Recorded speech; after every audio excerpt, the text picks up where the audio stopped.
Good afternoon. I'm Stan Akins. I'm the Dean of the College of Business, and it is my pleasure to welcome you to the Cunanan Leadership Speaker Series.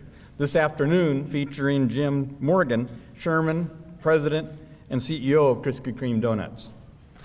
This event has been a collaborative effort of many people and groups across the university. Two such people are ECU alums Steve and Ellen Cunanan, who have provided financial support for the speaker series. They understand the importance of hearing from the great leaders of our time, of opening our minds to new ideas and thoughts, and of supporting education in the true broadest sense of the word. We are grateful for their support. As many of you know, the College of Business has put leadership development front and center in its curriculum. In this competitive job market, it simply isn't enough to know business fundamentals and subjects. Graduates from schools from all over the country can compute net present values and prepare balance sheets. You need to bring something different and special to the table to capture those top job opportunities. The college listened to employers and developed a leadership program that covers topics they felt would most enhance our business graduates. To my knowledge, we have the most robust leadership program in the country. This lecture series supports our leadership program. Now, to introduce our speaker today is Amanda Tilley. Amanda is the owner-operator of the Krispy Kreme Donuts in Greenville, Goldsboro, and Rocky Mount, North Carolina. She has been with the company full-time for 21 years, serving in a variety of roles, including fundraising coordinator, shop manager, and route salesman. She currently serves on Krispy Kreme Donuts Corporation's Franchise Advisory Council and Marketing Advisory Committee. She earned her undergraduate degrees from the University of North Carolina, Chapel Hill in 1990 and her master's degree from East Carolina University in 2003. Please welcome Amanda Tilley. Good afternoon. It is my privilege, and I use that word intentionally, to have worked with Jim Morgan and to watch the transformation at Krispy Kreme since his tenure as president and CEO. I am glad he is here today to share his thoughts on leadership, specifically pursuing a passion. Jim draws from a wealth of experience.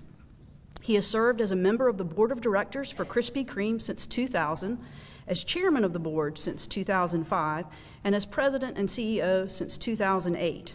Prior to his time with Krispy Kreme, Mr. Morgan served as chairman and CEO of Wachovia Securities and chairman and CEO of Interstate Johnson Lane Incorporated, an investment banking and brokerage firm. He is currently a director for Coca-Cola Bottling Company Consolidated. In addition, he has held leadership positions in various civic organizations, including trustee of YMCA of Greater Charlotte, director of Youth Commission International, past president of the Vanderbilt University Alumni Association, and past member of the Vanderbilt University Board of Trust. And, as you may have guessed, he is a graduate of Vanderbilt University.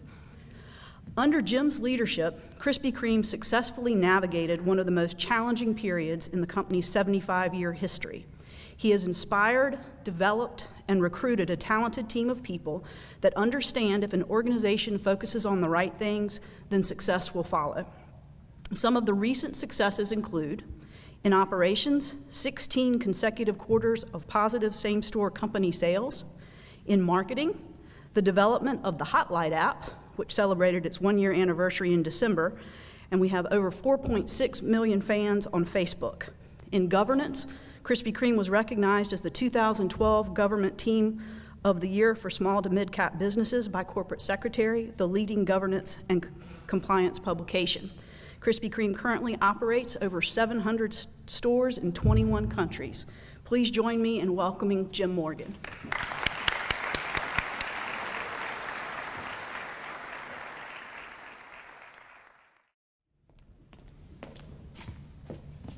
Good afternoon.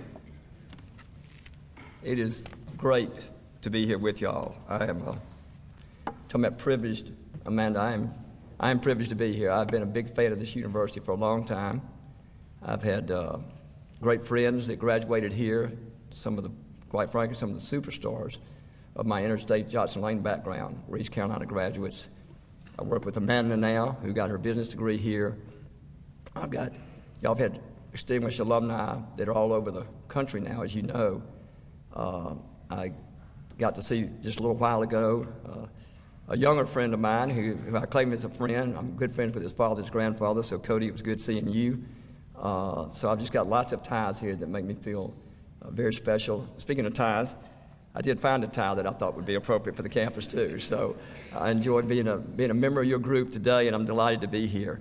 I do want to share one thing, and I'll say this in the best way that I can. When I make talks, regardless of what the subject is, it's very difficult for me to separate my thoughts from my faith. It just happens that in my life, the faith is the center of my life, and I'm centered in my faith. My faith happens to be Christian, so what I'd like to say in the beginning is, I may allude to that once or twice. If I do, those of you who are Christian will understand it, I think, and identify with it. Those of you who are of another faith, what I hope is that you'll be able to take what I say and identify it and apply it to your own faith. And those of you where faith is not a central part of your life, I still hope there'll be applicable thoughts within that part of my comments that would be valuable to you. So I just want to kind of share that with you in advance. I want to start off, I chose a title, Pursuing a Passion, and I'm going to read a story to you that'll sort of be the opening part of why I chose that title and why I think pursuing a passion is so critical in your life toward success and toward leadership. So here's a little story that I'll read to start off. There was an American investment banker, and he was at the pier of a small coastal Mexican village with a small boat and with one fisherman in it docked at the pier where he was standing. Inside the small boat were several large yellowfin tuna. The American complimented the Mexican on the quality of his fish and asked him how long had it taken to catch him. The Mexican replied, well, only a little while. The American then asked, well, then why didn't he stay out longer and catch more fish? The Mexican said that this was all he needed to support his family's immediate needs. The American then asked, but what do you do with the rest of your time? The Mexican fisherman then said, well, I sleep late, fish a little, play with my children, take a siesta with my wife, Maria. I stroll into the village each evening where I play the guitar with my amigos. I actually have a very full and busy life. Well, the American sort of scoffed at him and said, you don't understand. I'm a Harvard MBA, and I believe I can help you. You should spend more time fishing, and with the proceeds, buy a bigger boat. With the proceeds from the bigger boat, you could buy several boats. Eventually, you would have a fleet of fishing boats. Instead of selling your catch to a middleman, you would sell directly to the processor, eventually opening your own cannery. You would control the product, processing, and distribution. You would need to leave this small coastal fishing village eventually and move probably to Mexico City, maybe then to LA, and finally to New York City. And from there, you could run this expanding enterprise that you developed. The Mexican fisherman looked at him and said, well, how long will all that take? And the American replied, maybe 15 to 20 years. The Mexican fisherman said, well, then what after that? What's next? And the American just laughed and said, hey, that's the best part of all. When the time is right, you would announce an initial public offering, an IPO, sell your company stock to the public, and become very rich. You would make many millions. The Mexican looked at him and said, millions? Well, then what? The American then said, well, you could retire. You could move to a small coastal fishing village where you could sleep late, fish a little, play with your kids, take a siesta with your wife, stroll to the village in the evenings where you could play your guitar with your amigos. Now, I want you to think about that story. That's what I worry about some of us do when we're going through college, get out of college, that we're going to go chase somebody else's idea of what we should do with our life. And what the Mexican fisherman was saying is, I'm living out my passion right here. I'm doing what I want to do. I'm sleeping late, I'm fishing a little, I've got time with friends, I've got time with family, and I've got time with my guitar. So the circuitous route through which he was being advised to end up right where he had begun is not necessary. Now, most of us have different passions than what he may have had, but I promise you, now's the time for you to think about what those passions are and think about how you can pursue them, and through pursuing them, how you can make a living and have a livelihood. It is my feeling that if you don't pursue a passion in your life, with the career part of your life, if you don't, you won't be pursuing your dreams. And if you're not pursuing your dreams, you're either pursuing somebody else's dreams or you're pursuing somebody else's dreams for you. You might ask, well, how do I know what I have a passion for? The answer is you may not know yet. but you will know. You will know when you get out into the work world. You'll know whether you're passionate about what you're doing. I sort of have three guides that I think about when I'm trying to figure it out, three elements of my day. And I have had these in some of my career, and I have not had them in others. But the three things that I try to concentrate on is once you've been out in the world and you're working and you're employed, when you wake up in the morning, ask yourself three questions. Am I excited about what I'm going to do today? Question one. Question two, do I enjoy the people with whom I'm going to be doing it? And question three, am I proud of the platform of which I'm a part? Now, every day you can't be excited because some days just aren't as much fun as others. But by and large, you should be able to say yes to all three of those questions. And if you're not excited about what you're doing and you're not enjoying the people you're doing it with, who, by the way, you will spend more of your waking hours with than you do your immediate family. And if you're not proud of what you're a part of, then I'm not real sure why you're spending your time and energy the way you are. And I would strongly urge you to back off and think, because I would tell me that you're not pursuing a true passion in your life. Why do I think pursuing a passion is important? Because I think the happier you are and the more passionate you are about what you're doing, the greater chance there is in your life to provide leadership to others. I think that when you put yourself into it with love and passion, you're going to be more effective, you're going to become more real, and you're going to be admired more, and you're going to be followed more easily. I have my own definition of leadership, and it's an easy one to remember. I heard it many years ago, so it's not original with me, but it's one that has stuck with me. And it's this, very simply this. A leader is someone who takes you places that you could not possibly have reached on your own. A leader is someone who takes you places you could not have possibly reached on your own. So how do you evolve into that leader that's taking people places that they could not get without you? And one is to take yourself there first. Find a way to get yourself there first. So in thinking about that and thinking about living out a passion, I thought what I would do today is share some of my own mistakes, hopefully you could learn from those, and share some thoughts that I have learned the hard way about how to live a life that's truly fulfilled and how to end up in a position of leadership under the right definition, and quite frankly, how to be successful under the right definition. So I'm going to give you 10 what I call my personal keys to living, and hopefully some of them will be applicable to you. The first one is very simply what I just talked about. The first one is, whatever you do, don't pursue fame or fortune as your reason for living. Pursue a passion in your life, and hopefully that passion will end up making a difference in the lives of others. If you don't pursue fame or fortune, instead you pursue a passion and love what you're doing, one of two things is going to happen. You're either going to, because you love it so much, you're going to be so much better at it, you're going to be so effective and so successful, you're going to have all the fame and fortune and titles that you ever dreamed of, or you're not, and it won't matter. It will not matter because you're happy in what you're doing and there's joy in your life. So that's number one. Number two, don't ever get confused about how success should be measured. Success is measured by who you are, not what you do or accomplish. The best example I can give you of that is out of my own life. When I was at Vanderbilt, it was Vietnam time. So I enrolled in Naval ROTC. I knew I was going to be drafted at the end of college, and I decided I'd rather go in the Navy as an officer than be drafted. So I enrolled in Naval ROTC. I was assigned to the oldest ship in the Atlantic Fleet in the U.S. Navy. Looking back on it, it was probably a ship of fools, but it was a bunch of fun fools, so that was nice. I had two captains during my 3 years on that ship. My first captain was an Annapolis graduate, tall, erect, he had presence when he walked in a room. Nothing was more important to him than making Admiral, ending up in the Pentagon, and really making a name for himself. The sad thing is he was willing to strive for that goal at the expense of anyone and everyone. When he was unhappy with someone, he chewed them out in front of everyone else. He undermined their authority, he undermined what we thought of them, and he destroyed the morale on that ship. He treated the enlisted people like they were a relegated group. He never appreciated what was done around the ship. He never appreciated how hard people worked for him.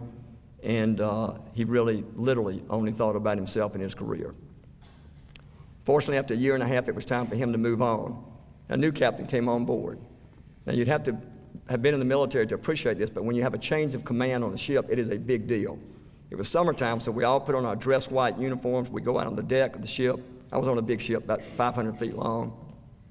You had the change of command ceremony with lots of regalia, flags, et cetera. And then all the officers were to go to the wardroom where we would meet, and the new captain would come in, and he would kind of lay down the law about what life on the ship was going to be like under him. So we all dismissed to the wardroom. We'd wait on him 15 minutes, 30 minutes, 45 minutes. He didn't show up. We're wondering what in the world's going on. All of a sudden, the door of the wardroom opens, and here's this. Anybody familiar with Columbo? Am I dating myself? Do you remember the television series Columbo? Okay, a few of you do. It looked like Columbo in a naval uniform coming in. Now, this disheveled guy, his cover was on about half crooked. He's in his undressed khakis, and he walks in, and he looks around, and he says, "Oh, my gosh, I meant to tell y'all to get comfortable before we met," So we're all at attention. He says at ease, and he shared with us why he was in the Navy. He was a commander, just like a full board captain, just like my previous captain had been. But he said, "You know what? I've already been passed over. I've been turned down for admiral. I'm not going to make admiral." He said, "I'm here because I love the Navy. I love what I do, and I love being here." And he said, "This ship's in good shape. Y'all are doing a great job. All I'm going to ask is you keep doing a great job." Those were his orders. Those were his instructions. So, we all dismissed and went around. Of course, we all ended up talking about him all day, hopefully not gossiping, but talking about him and saying this is going to be really different. I was the what they call the senior watch officer, which meant that I was the senior watch officer on the bridge of a ship. I don't want to tell you more than you need to know, but what you need to understand is when you go out from a harbor, it's tough maneuvering, and you have what you call sea and anchor detail. So if you've seen pictures of ships, you got what we call two wings. So the captain would be on one wing, and I was on the other as the senior watch officer. So we take our first exit on a voyage. We were going over to the Mediterranean. We'd had a training cruise where we had been out, but this is the first full voyage. We've been gone for 7 months. We get out in open water. We're underway. The captain comes inside, asks me to meet him there. He says, "Mr. Morgan, are you ready to take the car?" "Yes, sir." He said, "Do you have your ODs ready for the watches?" "Yes, sir." He said, "I'm going down to my sea cabin. You call me if you need me." So it was time to change the watch. About an hour later, the junior officer comes up that's going to relieve me. I go to what we call the standing night orders. They're the Bible of underway sea. So it's a big book right by the red phone that goes straight to the captain. I open them up, and they are empty. There wasn't a word written in them. He left no instructions. And normally, just give you a sense, your captain tells you, "Let me know if another ship passes within 5 miles. Let me know if the wind gets over 15 knots. All these instructions are in there. There was nothing. So I pick up the red phone, and and he picks it up in his cabin. I say, "Captain, Lieutenant Morgan here. I was turning over the watch to Lieutenant Hobby, but there are no instructions in the standing night orders." Typical Columbo. "Oh, did I forget to do that?" He said, "I'll do that. If you'll bring it down, I'll do it now." He said, "Are you okay with Lieutenant Hobby taking the watch without him?" I said, "Yes, sir." He said, "Well, if you'll bring them down." So I take them down, and I'll never forget this moment. So I walk in his cabin. He puts me at ease. I hand him the night order book for him to fill out, and he says, "Mr. Morgan, let me tell you something." He said, "I watched you during our training cruise, and I watched you coming out seeing anchor." And he said, "I trust you." And he said, "You're my senior watch officer, and I trust you." He said, "So here are my instructions to you, regardless of what I write in this book." He said, "If you're not worried, if you're comfortable, don't call me." And he said, "If something were to go wrong in spite of that, I'll have your back. I'll defend you. It'll be my responsibility." He said, "But if you're the least bit worried, you call me and I'll come running and I'll be at your side." And he said, "We'll do it together." He said, "Those are your instructions, no matter what I write." That was leadership. The confidence he instilled in me, I'll never forget to this day. I was 22 years old. A ship with 500 people on it in open waters, and he was saying, and he had the ultimate responsibility, and he said, "I trust you. Go do it, but I'm there if you need me." Well, I'm going to ask you a question. The first captain ended up making admiral. He made it to the Pentagon, and he was a pretty big wheel. The second captain retired as a captain to unknown parts in the mountains, believe it or not, of North Carolina, north of Asheville, North Carolina, never to be seen again except by me. Which one was a success? The one that made admiral, made it to the Pentagon, or the one that retired unknown to everyone other than those that worked for him? Which one was a true leader? In my opinion, there's no question that my second captain, whose name was John Mallard, was not only the success of the two, but he was the leader of the two. So don't be confused about how to measure success. 3, learn the difference between an inner joy that is permanent and outward happiness that is fleeting. And the only brief thing I say about that is I used to think that the happiness that came from success and tangible success and being able to buy the right car for my wife and live in the right house was how I'd measure my success. And it took me a long time to realize that if I separated myself from people, I was not really happy, no matter what tangible things came my way. That where my life was most joyful was when I was with people. And so just remember there's going to be something in your life that gives you inner joy, and that's what you need to seek, not the external happiness. There's an old saying that says you make a living by what you get, you make a life by what you give. I think it's worth remembering that. You make a living by what you get, but you make a life by what you give. 4th, seek out a mission that is greater than whatever surface goals you may think are there, and that includes in whatever corporate entity you may go into or whatever career you may go into. When Amanda and I first got together, I came in 5 years ago to the corporate side.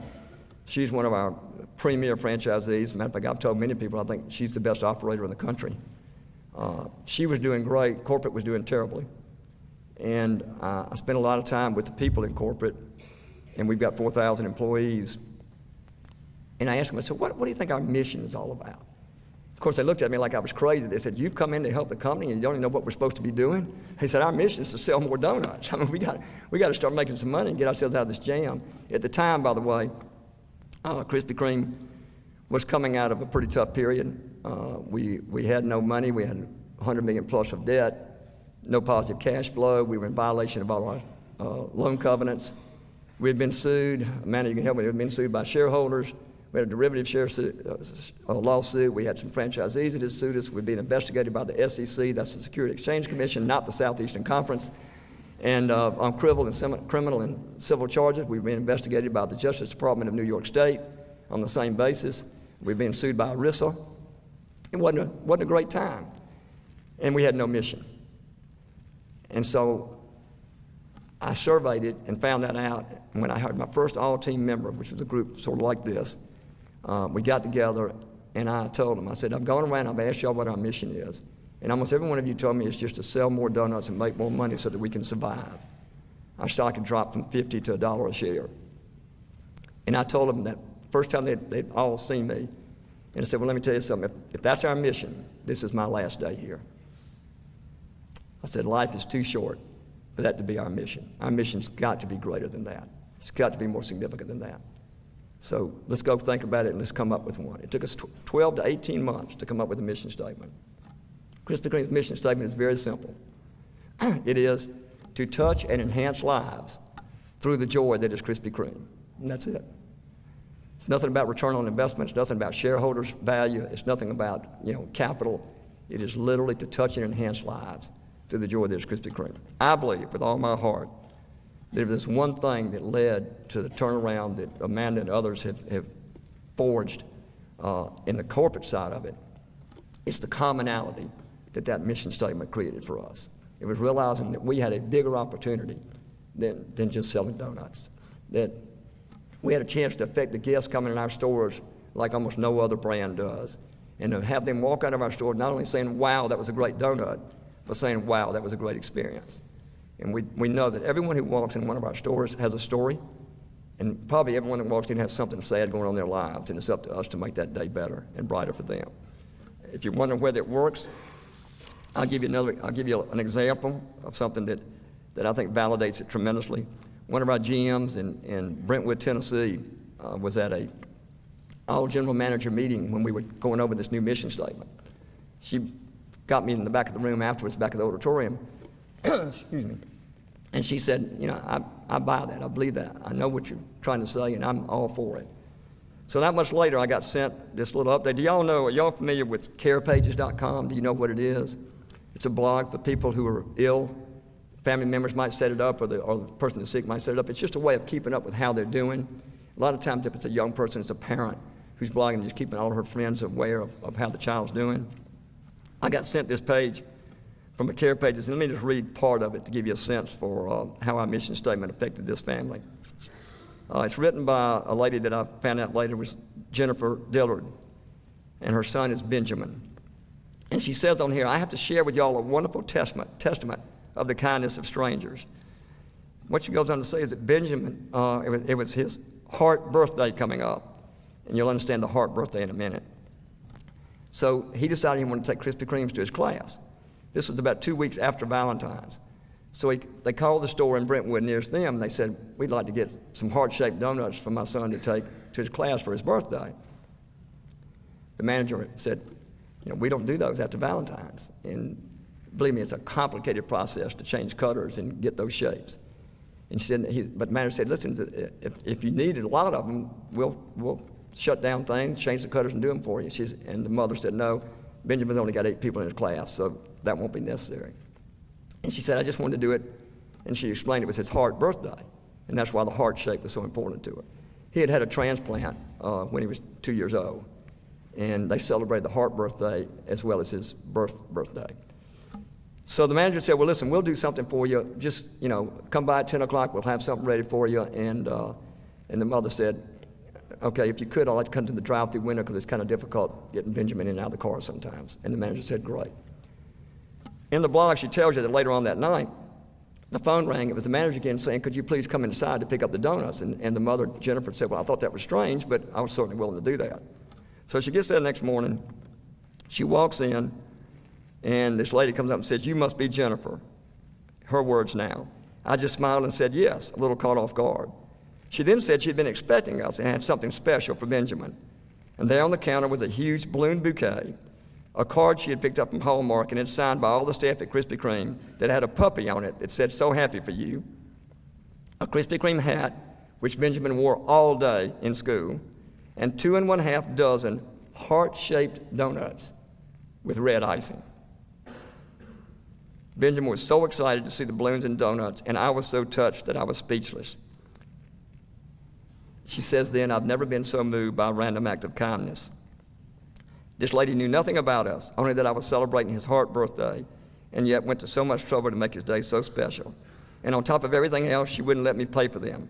She said she just wanted him to have a special day. Wow. So she goes on to say, and she closes it like this. I cannot help but think God has his angels down here, and Virginia, who's the general manager at Krispy Kreme, sure is one to us. She made Benjamin's day much more special, simply by taking the time to do something nice for a stranger. I'm going to do my best to pay it forward also. God bless Jennifer. If I ever had any doubt that our mission statement was worth living for, that story erased it. Now let me tell you something you can learn from me. I told myself when I got that blog, I said, I'm going to meet this family. Wasn't that far away from Winston-Salem, and I go to Nashville a couple of times a year. I said, I'm going to meet them. Well, probably like some of you have done in your life, one thing after another came up, and I never quite got to it. Always had it in my mind, always thought I would. Stayed up with his health was going well. About a year later, I'm getting ready to go to the Middle East on a business trip. We have a bunch of shops over there, and it was my first trip to the Middle East. I was pretty preoccupied thinking about the travel. And I got a message that Benjamin had taken a turn for the worse, and it looked like his days were numbered. I did what maybe some of you have done. Hopefully you haven't, so I want you to learn this on my dime. I thought, I've done it again. I've had a year to go meet that young man and his parents, and now, waiting for tomorrow, I may have waited for one too many tomorrows. So I told my right arm, Jane, I said, Jane, you let me know if anything happens to Benjamin while I'm over there, and then I'm going to see him as soon as I get back. We rallied the troops. We got marking together. We had a plaque made quickly that said, world's greatest Krispy Kreme fan. I wrote him a letter. We did a bunch of things. Just get it. I said, Jane, get this in the mail today if you can. I get back about 12 days later. Had not heard from Jane about Benjamin, so I assumed he was okay. Turned out she had just decided not to let me know. And he was gone. And all I could think was my missed opportunity to touch that young man's life. I go through my mail, 12 days worth of mail, and there's a note from Brentwood, Tennessee that I didn't recognize. So I opened it up, I tore it open, and it was from Jennifer, his mother. And she said that his last days, they got the plaque. So he didn't die before the plaque came. So they put it on the wall beside his bed. He couldn't turn himself over, so he could only look one direction. So he looked at that plaque, and they read the letters to him and said those were the only smiles that he was able to give the last 2 or 3 days of his life. So better late than never, I went to Nashville, and I met Jennifer and Brad, her husband. And we sat and talked. And she said in no uncertain terms, that nothing affected his life more positively the last year outside of just loved one and family. Nothing affected him more than those people at that Krispy Kreme shop and what they had done for him. So find a mission wherever you go and make sure the mission's bigger than anyone thinks it can be, and make sure it's not just about the bottom line or the top line. Seek out a mission that's greater. Number 5, establish a culture of making a difference through your own servant leadership. That speaks for itself. The best kind of leadership, the purest kind of leadership is servant leadership. Doing for others is how you go to the forefront. People think you can only lead from the front of the line. Some of the greatest leaders I've ever seen did it from the rear of the line. So keep that in mind. Be a servant leader. Just to let you know how important that was at Krispy Kreme, when I got there again, there was tough times, and I went to the head of HR, Human Resources. I said, what can we do to make life better for the people here? We didn't have any money, so we couldn't pay them more. He said, well, they don't get many days off. Retail's tough. And I said, okay, let's come up with something. So what we came up with was that we set up 4 days between Memorial Day and Labor Day, free holiday. And here was the catch. Every employee was going to get 4 days off, extra days. They could only take it on a Friday or a Monday to extend the weekend. And they had to use it for one of 3 reasons. They had to use it to extend their faith, to spend time with their family they could not otherwise have spent, or to make a difference in their community. And we call them FF&C days, faith, family, and community days. And what's happened within our corporate culture is we're all learning to serve. And now every department in our company takes at least 1 or 2 of those days as a group to go work at a soup kitchen, or go do a Habitat for Humanity, or paint buildings in need, or help some, a shut-in needs help, whatever it is. And it has spread. And it has truly been a major part, I think, of our corporate success. That's 5th, servant leadership. 6, focus on relationships. Do not allow technology to interfere with relationships. I beg you on that. I'm a big believer in technology. It's changing our life. Amanda told you about what social networking, social media is doing for our marketing. It's unbelievable. But please, please, don't ever let it replace in your life the personal touch of relationships. We're talking about leadership, so now I'm going to go read, this is the last thing I'm going to read you, but I'm going to read you something. Now, think about the source of this. This came out of Forbes magazine, April 23rd, 2007, Forbes magazine. Here's what it says. It's from a nurse, and she said she witnessed something in the emergency room that she wanted to share, so Forbes published it. She was an emergency room nurse, and one night she said she witnessed what was an astonishing leadership act. Her words now. It was about 10:30 p.m. The room was a mess. I was finishing up some work on the chart before going home. The doctor with whom I loved working was debriefing a new doctor who had done a very respectable and commendable job, telling the young doctor what he'd done well and what he could have done differently. Then he put his hand on the young doctor's shoulder and said, when you finished, did you notice the young man from housekeeping who came in to clean the room? There was a completely blank look on the young doctor's face. The older doctor said his name is Carlos. He's been here for 3 years and he does a fabulous job. When he comes in, he gets the room turned around so fast that you and I can get our next patients in quickly. By the way, his wife's name is Mary. They have 4 children, and then he named each of the 4 children and gave each child's age. The older doctor went on to say he lives in a rental house about 3 blocks from here in Santa Ana. They've been up from Mexico for about 5 years. Now remember, his name is Carlos. Then he said, next week, this is to the young doctor, next week, I would like you to tell me something about Carlos that I don't already know. Okay? Now let's go check out the rest of the patients. The nurse recalls, again, her words, I remember standing there, writing my nursing notes, stunned and thinking, I have just witnessed breathtaking leadership. Breathtaking leadership. Don't abandon relationships. 7, always approach a less desirable ending as a new and exciting beginning. I could tell you stories of my failures, I won't, but I'll tell you what, the plans I had for myself when I hit dead ends and brick walls and barbed wire fence, etc., when I finally got around all that, I ended up in places that were so much more exciting, so much more fun than where I thought I was going. So don't call failure failure, and don't look at failure as a dead end. Look at it as an opportunity, as a brand new beginning. Another saying I loved is, a bend in the road is only the end of the road if you fail to make the turn. So don't fail to make the turn. Attitude in tough times is important. There's a story about two, I want to say elderly gentlemen, but they were probably about my age, so I'd rather find another phrase for that. Two older gentlemen, but they were in a nursing home, and one of them was sitting down, the other one, his buddy, came and sat by me and said, you know what, I'm just flat sick and tired of feeling the way I do and being here. This is just no fun. And his friend said, well, I don't know, I feel pretty good. And one that was grumpy was said, you feel pretty good? That's ridiculous. How do you feel pretty good? He said, well, I feel like a brand new baby. He said, friend said, that makes no sense whatsoever. He said, well, think about it. He said, I got no hair, I got no teeth, and I'm pretty doggone sure I just wet my pants. Attitude.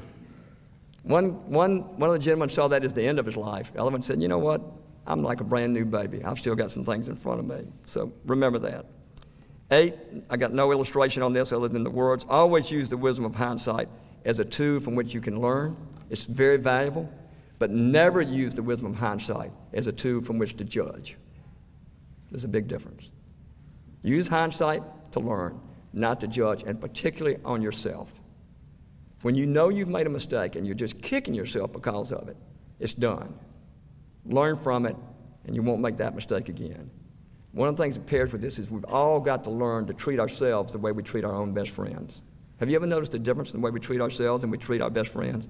If our best friend messes up royally, whatever it may be, we go to him, we run to him, we write him, we put our arm around him, we hug him, whatever it takes, and we say, don't be ridiculous, that's nothing. You'll get over that, that's not a big deal, and we do everything we can to make him feel better. When we mess up royally, we just punish ourselves endlessly. Treat yourself as if you're your own best friend. Number 9, very important to remember this because it's something I really look for in our young executives. Share your successes. Share your successes and celebrate the successes of others. Be humble. Don't hold your successes to yourself. If you use the first person singular preposition, it's not a good sign. I and me are not good ones. We and us, they're the right ones to use. Share your successes, and when someone else succeeds, don't see them as a rival, don't see them as someone's getting ahead of you. Celebrate with them. Congratulate them. Be the first to tell the rest of the world what a great job they did. 10th, never move forward at the expense of your faith or your family. And this was the hardest one for me. I was so bent in my career to succeed under all the definitions that I thought were important that I didn't have it figured out how to keep those priorities straight. The best example I can give you of that is I had been with Interstate Johnson Lane, a regional investment bank. I had left to go home and help my father in Greenville, South Carolina, but we were still living in Charlotte. My 2 younger children, twins, were about 8 years old. They did not want to move to Greenville. We were staying there to let my high school senior finish high school there, and then we were going to move. Interstate Johnson Lane came back to me and asked if I'd step back in as president and CEO, and I told them yes. So this was the day we were going to tell our 2 8-year-olds they didn't have to move to Greenville, which we knew was going to be a great day in their life because they wanted to stay in Charlotte. So they come home from school, and we're all excited, and I can't wait to make them happy. Dad's going to finally do something that makes them happy, you know, rather than commuting like I'd been doing for about a year or so. And we told them together. Anna, the little girl, she was so excited Jamie, the little boy, was so excited he couldn't wait to run down the street to his best friend Philip's house and tell Philip, hey, we're going to be neighbors forever. Anna had a best friend down the street, but she didn't run celebrate, and she didn't say a thing. And I saw her out of the corner of my eye going up the steps to her bedroom, and I looked at Peggy, my wife. I said, what was that about? She said, I don't know. I said, well, let me go see, because I figured she just had misunderstood me. So I go up there, and she's sitting with her feet hanging off the bed, crocodile tears coming down. So I got on my knees beside the bed, and I took her hand in mine. I said, Anna, sweetheart, I don't think you understood Daddy. We're not going to have to move to Greenville. I'm going back with Interstate Johnson Lane. And just like only a child can do, she said, Daddy, she said, I think maybe you're the one that didn't understand. Last time you were with Interstate Johnson Lane, I never saw you. Don't ever do that to a loved one. Don't ever, ever put yourself in a position where you can hear those words.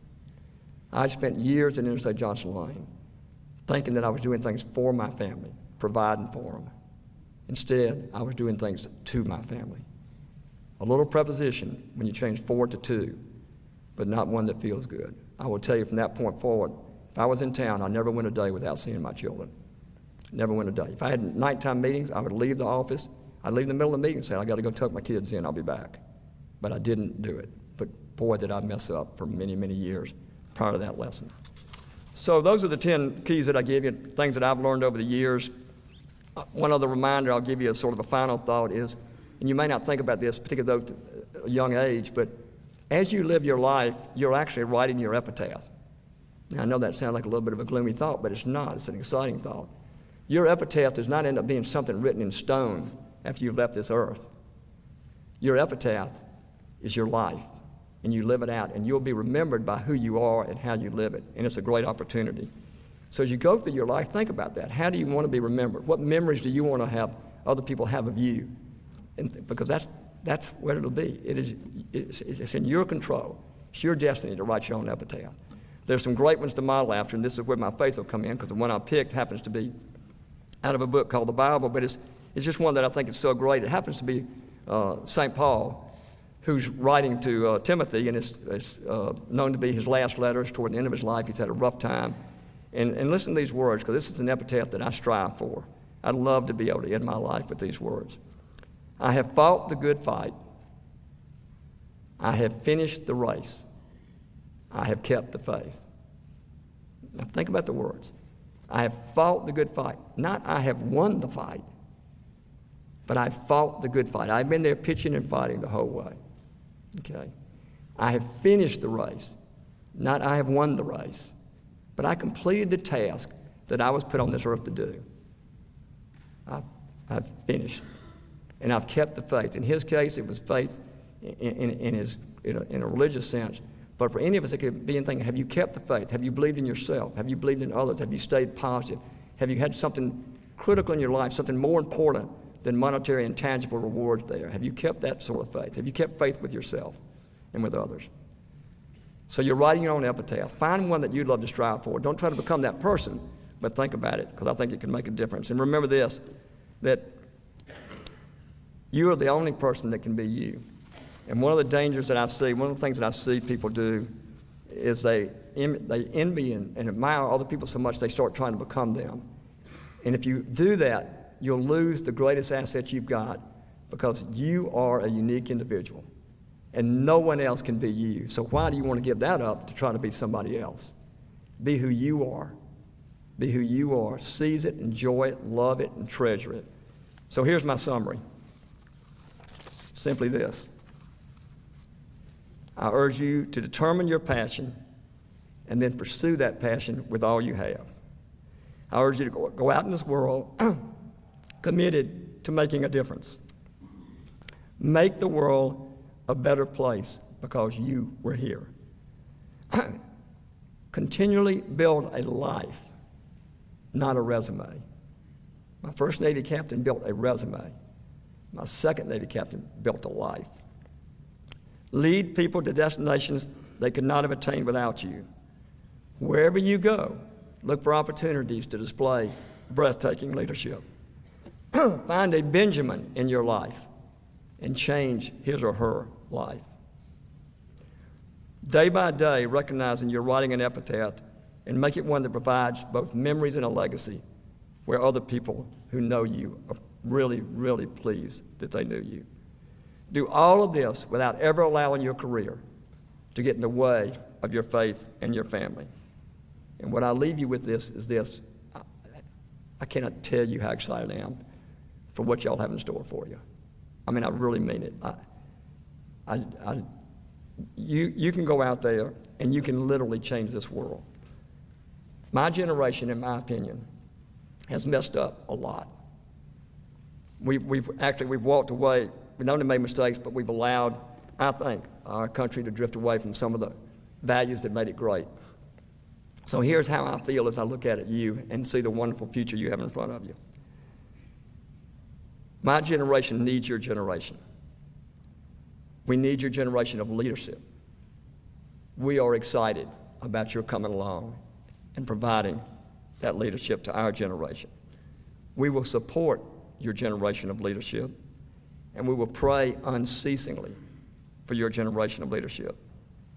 You have more to be excited about and more to look forward to than you could possibly imagine.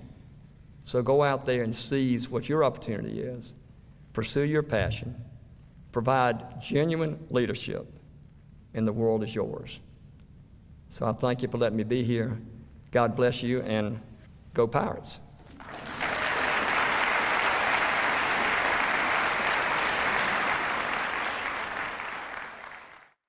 Just raise your hand if you've got any questions. By the way, I will say this while we're waiting on that. If things went appropriately, thanks to Amanda, we have donuts in the rear for you as you go, Krispy Kremes. And so my hope is that my plan A was that you'd take something with you from my comments that had some meaning. But if you didn't take anything with you from my comments that had some meaning, my plan B was you'd simply remember me as the guy that brought the Krispy Kreme donuts. So they'll be there for you when you leave.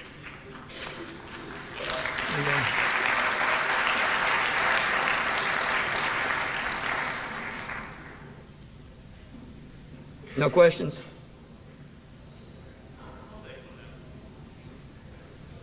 We've got one, I believe.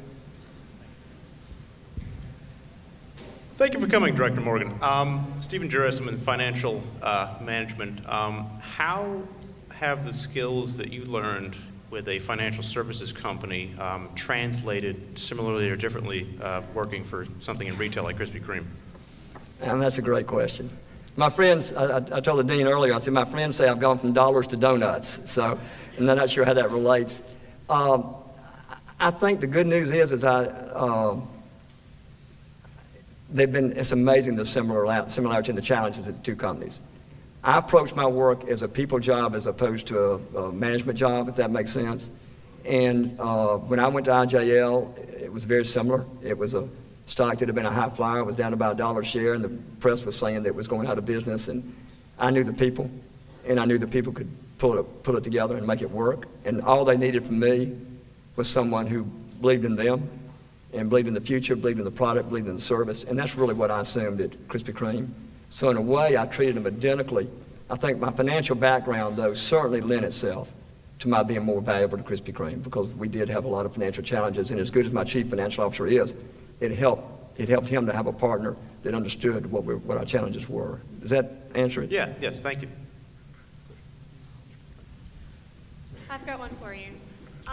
This university, ECU, and the College of Business are both very leadership-driven places. What are 3 qualities you see in a great leader? Well, humility is the one that comes to my mind first. I think that people confuse leadership with arrogance because arrogant people sort of self-appoint themselves leaders. And I think that a leader, when you've been in the company of a leader, you walk out of there with both confidence and I think excitement. So I think that someone who can engender that is a quality, and I think humility is a starting point. I also think, believe it or not, that it's very important for a leader to be a great listener. I have a ratio that I try to live by. It's not easy, but if I'm with 2 people, if it's just me and one other, I try to talk 1/3 of the time. I take the fraction down by 1 number. If I'm with 5 people, I want to make sure I don't speak more than 1/6 of the time, et cetera, et cetera. I think leaders are ones that learn from what others are saying as opposed to proactively, consciously teach from what they're saying. Those would be the first couple that would come to mind. How do you guys, how does your company evolve its product? I mean, obviously it's donuts, coffee, but how do you evolve over time without staying stagnant? It's one of our challenges, to be honest with you. Right now, all of our research work tells us that for the next few years, we have all the opportunity in our primary product, which is donuts and beverages, to keep us growing pretty significantly for years to come. But you're exactly right. We've got to diversify at some point in time. And I think being Krispy Kreme is a two-edged sword. Everybody thinks of us, I think everybody does, as having great donuts, but they don't think of us for much else. And so right now our move is to have them think about us for beverage, in particular coffee, because coffee and donuts go so well together. But I would tell you in a matter of years, there are two things that we'll be working on. One is we've got to have products for people who are more health conscious. We tried, by the way, we tried a whole wheat donut years ago. I think nationwide we sold 2 of them. I bought one of them to see what it was like, and I had no idea who bought the other one. But, we found out people come to us for an affordable indulgence, not for something but here's what is important. We're a family place, and I've got a granddaughter, 8-year-old granddaughter, who is gluten intolerant. And so I want my daughter and son-in-law and their 2 daughters to be able to come to Krispy Kreme, and all 4 of them have a treat. And so we're going to have some health-conscious treats in there to be able to broaden the family and what I call eliminate the veto. Secondly, somewhere down the road, we'll also have something savory in there, protein or something that's savory. But that's probably years down the road, not quarters down the road. We only have 240 stores nationwide, so we're way underpopulated right now. Thank you. It's a good question. I just want to let you know that I think it's the coolest thing in the world when you walk into Krispy Kreme, you can see how they're being made through the glass. I think that's the coolest marketing scheme I've ever heard in my life. Thank you. It is, we call that donut theater, internally, and we call that the glazed waterfall. And I'm so blessed, by the way. I hope you can tell I love what I do. I mean, I can't get up early enough and can't stay up late enough to do it. But nothing makes me happier than to walk in one of our shops and see some of these little ones staring at that glass and watching that waterfall and doing it. So thanks for commenting on that. I will relay that to our marketing department. We will not brick over those glasses, I promise you. I just have a quick question. I find your story's amazing compared to some of the stories that you hear from like the College of Business, like some other presentations that you hear from people on CNBC Money and stuff like that. So on behalf of everybody, I really want to thank you for coming here.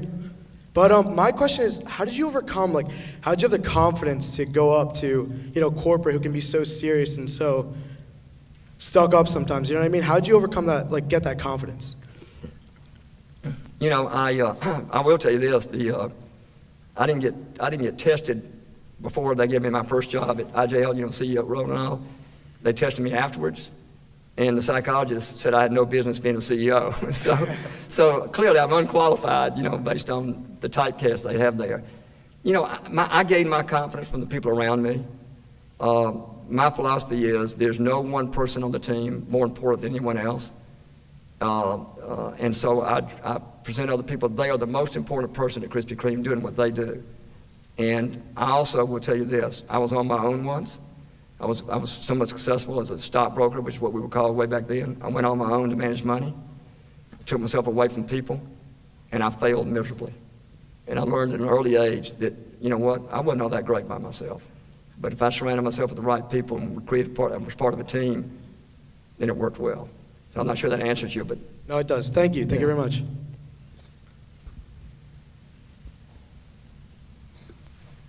I can't see well, so don't me.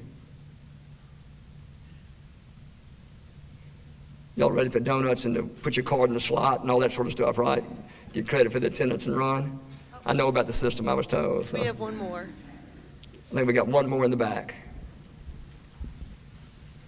We'll let this be the last one so y'all can break. Yes, do you guys, going back to your story about Benjamin, do you guys as Krispy Kreme do a lot more, charity work and donating hospitals and different things like that? Everywhere we can. Thanks for asking that. Our fundraising was responsible for over $32 million of charitable fundraising during the year. If you're familiar with Victory Junction, we raised millions of dollars for Victory Junction. We have a hot donut wagon now, and we take it to disaster areas for the workers and the first responders. I can't imagine the number of man hours or donuts that we give to places that are in need, and it's a big part of our life. I mean, it really is. We thrive on that. We've got to deal with the Salvation Army. When there's a disaster in the country, they let us know when it's time for us to come, and we bring a wagon of hot donuts and people to help usually it's the first responders and the victims. And I hope wherever you go to work, I hope they'll recognize their responsibility to the world around them too. We've got to reach out. It's so many of us, I'm just being honest with you, so many of us go through life And we end up in a good place, and we begin to believe that we hit a home run. And the truth is, everybody in this room, almost literally everybody in this room, compared to the average person in this world, we were born on third base. We were born on third base. The head start we have is phenomenal in this country and with the education you're getting. And so we try to remember that, and we try to help the ones that are still stranded at home and haven't even made it to first yet. And I hope y'all will too. We need you to do that. Well, that's it. Listen, I can't thank you enough. Thanks for letting me be here. Thanks for making me a part of it. Have a great day.